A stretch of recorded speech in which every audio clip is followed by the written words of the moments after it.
sometimes we just wonder, like, why are we not, receiving the blessings? Why can't I see what God is doing in my life?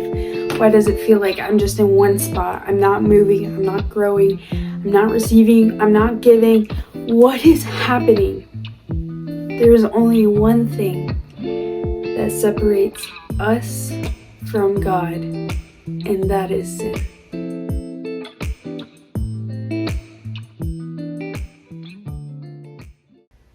Now, I'm not saying if you can't see your blessing or you're not receiving anything that you're a sinner. No, I'm saying that maybe you just haven't changed your mindset. When you repent, you're changing your mindset and your lifestyle, meaning you're no longer living of the world. You're striving to live like Jesus and live for God. Basically, what I mean by that is, we've all sinned. We've all sinned and fallen short of the glory, but it's a matter of how we got back from that, how we got up and did God's work again and got back into the groove of living the Christian lifestyle. And it's hard. It can be hard sometimes, but it's a matter of just trusting in God. Now, in Proverbs it says, "For the righteous man has fallen 7 times, but rises again," meaning we all will sin. We all will fall into sin. It's a matter of how we get out of that.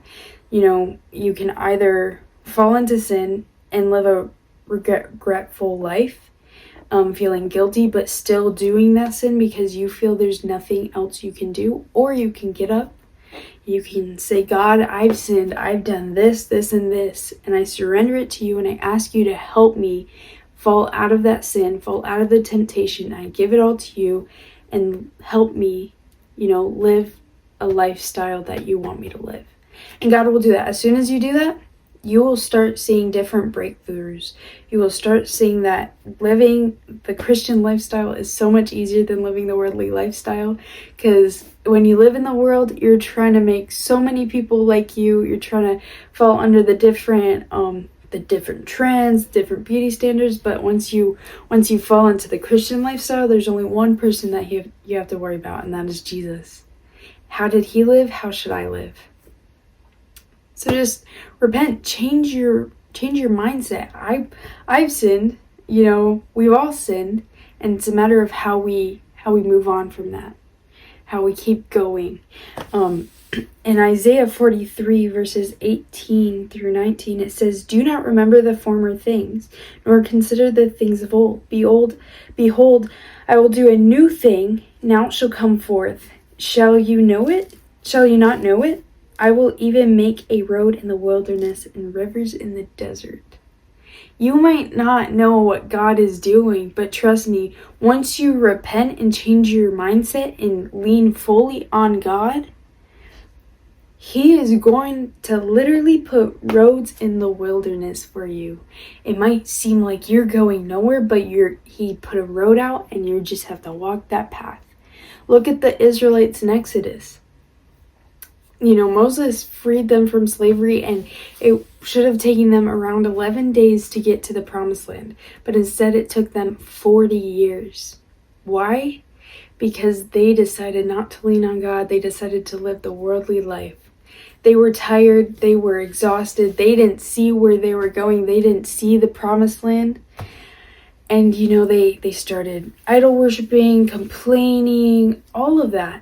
And that was preventing them from seeing their blessing, from receiving their blessing, from seeing that breakthrough, from seeing the purpose that God intended for the Israelites, because they were busy living in sin. Had they just repented, it would have just been 11 days to get there. They thought 11 days were long, but they didn't realize that 40 years would be even longer because they weren't living under God in full surrender and humility under God. And that's what we need to do. We might think right now our life is so hard, the journey's so long, we don't know what's happening. I keep falling into sin. As soon as you fall into sin, repent. Repent. Say, "God, forgive me. I repent. I'm changing my mindset in order to, receive my blessing." And once you do that, once you lean on God. He will bless you abundantly. As long as it's in the will of his plan over your life, you will receive those blessings.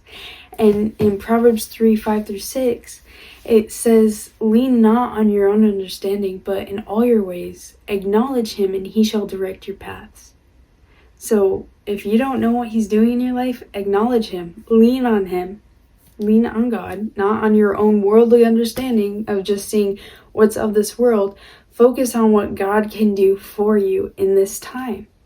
When we sin and we repent, we're new. We have a new mindset. We're fresh. We've been cleansed again. And God is saying, let's get up. Get up. Let's spread my gospel. You're called to go and spread my gospel. So go do it. If you've sinned and you've repented and you're waiting on your blessing and your breakthrough, go spread the word. Spread his gospel, because once you do that, you'll be learning so much more about him, and so will the people listening to you. The best way to learn is to teach. So just spread his gospel. If you fall, if you sin, just repent and get back up. Dust yourself off and keep going. That's what God is looking for. God is looking for a heart that can really strive in order to glorify his kingdom.